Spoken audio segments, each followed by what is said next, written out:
অভিনেতা ও পরিচালক বাদশা মৈত্র এই মুহূর্তে ফোন লাইনের সঙ্গে রয়েছেন। বাদশাবাবু, ইতিমধ্যে যে খবর টলিউডে ফের শোকের ছায়া, পরিচালক অনীক দত্তের রহস্য মৃত্যু, কি বলবেন? দেখুন, এটা এত আকস্মিক একটা খবর। আমি একটু আগেই খবরটা পেয়েছি, বাইরে ছিলাম, কলকাতায় ফিরছি। এটা তো সত্যি আপনাদের অনেকের মতন আমারও প্রথমে বিশ্বাস হয়নি।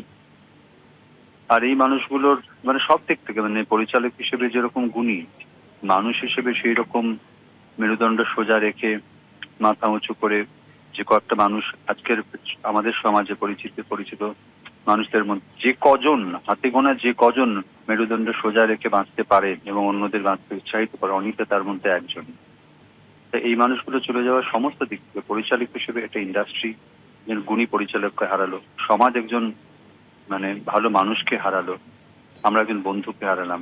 তো সব মিলিয়ে খুব খারাপ সংবাদ বলতে পারি। এটা খুব মানে না হলেই ভালো হতো। অনেক ধন্যবাদ আপনাকে। ফোন লাইনের সঙ্গে ছিলেন অভিনেতা বাদশা মৈত্র। অনীক দত্তের রহস্য মৃত্যু ঘিরে ইতিমধ্যেই শুরু হয়েছে তদন্ত।